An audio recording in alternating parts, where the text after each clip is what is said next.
We are making crock pot rice. You guys know that my sister and I love making everything in the crock pot because we love our crock pots.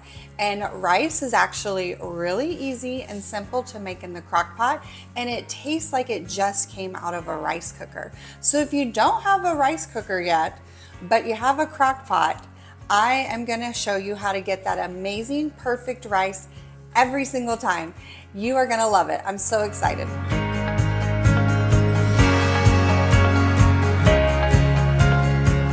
Welcome back to my kitchen. My name is Christina. I am with eatingonadime.com. I have linked today's recipe in the description below. As always, if you can't find it, just search crock pot rice, eating on a dime, and it'll pull right up. You are going to want to check out that post because we have included all sorts of ways to change up just classic rice to make it your own. All sorts of add-ins and little things and little tweaks to this recipe that you can make sure that you and your family are gonna love it. So make sure that you check that out. For today's recipe, you will need a crock pot. Any crock pot will work. I am using the Ninja crock pot today. It is awesome, it is great. If you're in the market for a new crock pot, I have also linked in the description below our post with all of our favorite crock pots, so you can check that out. We have some with all different price points, so there's definitely got to be one there that'll work for you and your family. On the size of the crock pot, it really is just going to depend on how much rice that you make.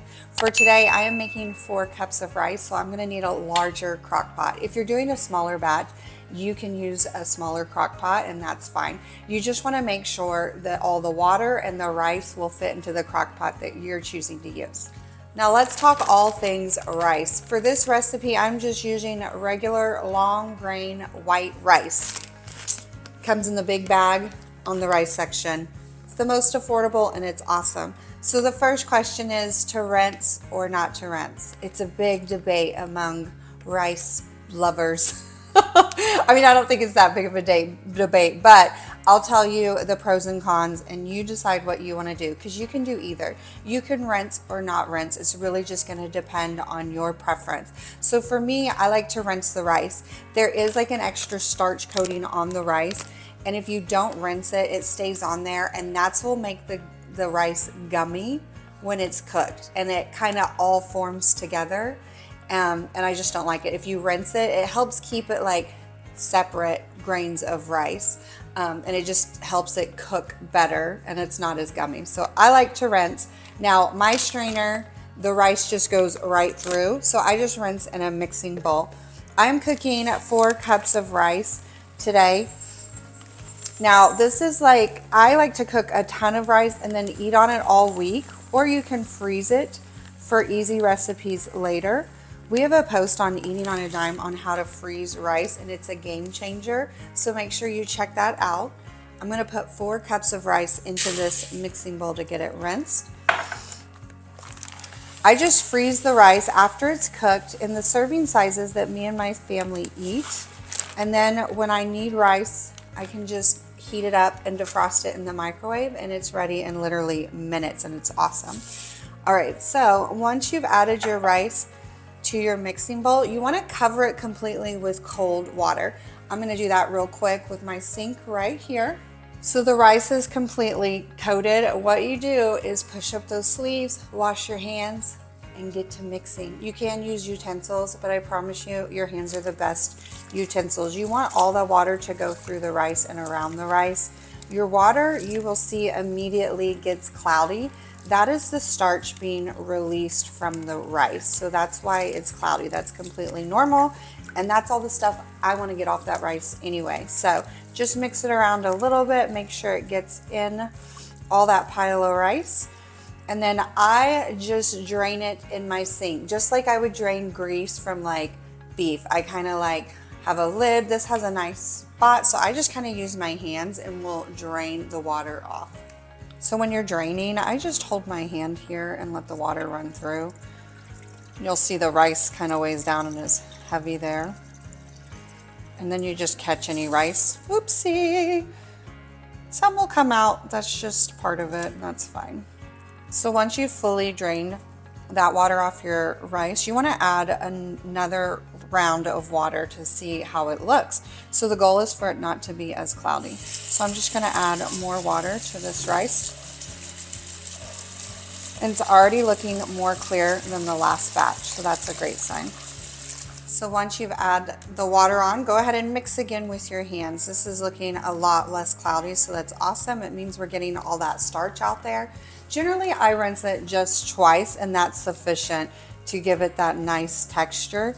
I see a lot of people that'll rinse it until the water is clear. It's completely up to you. I just recommend that you experiment with it and see which way you prefer. But twice is gonna do it for me today. So I went ahead and drained it. It's all rinsed and drained. Then you're just gonna lay it into the bottom of your crock pot. Now it is wet, so you'll probably need a spatula to get it all out. Just pro tip for you on that.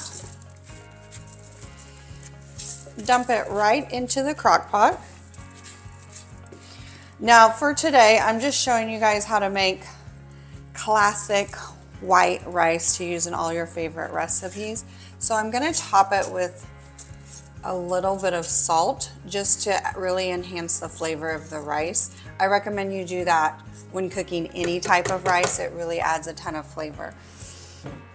I love this Himalayan pink salt, and I love grinding my own. So I just eyeball it. You're looking for about a teaspoon of salt for 4 cups of rice. So if you do more or less, adjust the salt as needed. Perfect. And now it's time to add the water. So on the water, I'm gonna add 8 cups today because I did 4 cups rice. You always wanna do double the amount of water that you do rice. So if you're only gonna do 3 cups, do 6 cups water. If you're gonna do 5 cups rice, you'll wanna add 10 cups water. So it just really depends on how much rice you're gonna cook in your crock pot. Look at this big old measuring cup I have of 8 cups. It works perfect. So this is 8 cups water.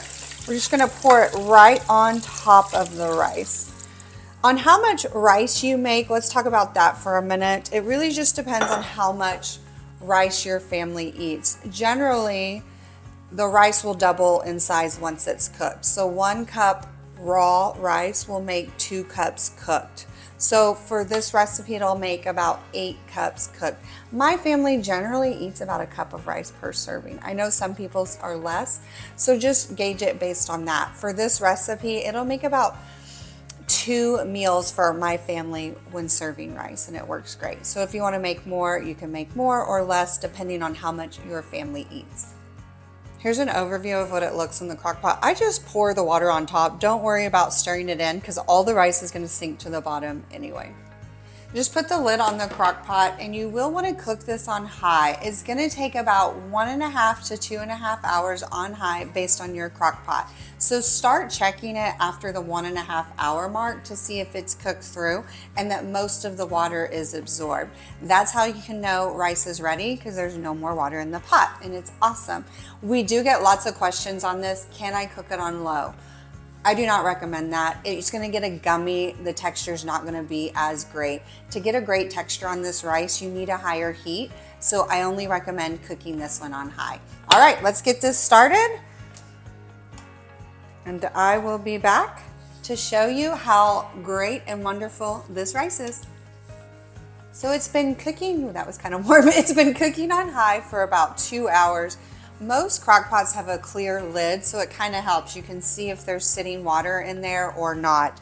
And then when you're testing for doneness, I just like to kind of peek open the lid because you don't want a lot of heat to escape, and see if there's any water in there. And this is fluffy, great, and perfect. So we know that it's done and ready to serve. Once it's ready, there's one last important step you want to do. Remove the lid, and you want to get a fork and just fluff the rice with the fork. This is going to help with your texture and the consistency of the rice. It's also going to help it cool faster, so there's a lot of benefits to fluffing it. It looks perfect. It comes out perfect, and it's so easy. I love that you don't have to babysit this rice all day, and it comes out perfect every single time. So I just wanted to show you up close what fluffing looks like. You just want to make sure the rice is not sticking to the sides or each other, and just kind of stirring it, but with the fork, and you're just pulling it upwards to make the rice fluffier. After it's cooled slightly, it's ready to serve. If you are making this the day of, you can just serve with your favorite recipes and it works great. If you want to save this for later, if you want to freeze it or refrigerate it, you will want to let the rice cool completely at room temperature. You don't want to freeze or refrigerate warm rice because that just might make it mushy again. So make sure you let it cool completely and then put it in your containers or your freezer bags. Now, don't forget, like I said at the beginning, make sure you check out our recipe post because we have lots of variation ideas. I'm talking garlic, butter, cilantro, and lime, all the great ways that you can really mix up traditional, affordable white rice and make it your own. Your family's gonna be so impressed. Thank you guys so much for joining me today in my kitchen. I hope I inspired you to whip out that crock pot and make rice in your crock pot, especially if you don't have a rice cooker. You're gonna love the results. It literally tastes like it came from a restaurant, and it's so easy, which is my favorite part.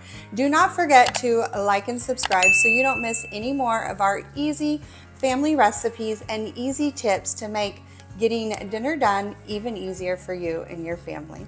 Thank you guys so much for joining me. I will see you next time. Don't forget, you can grab the step-by-step instructions on how to cook rice in the crock pot in the description below. Bye friends, I will see you guys next time.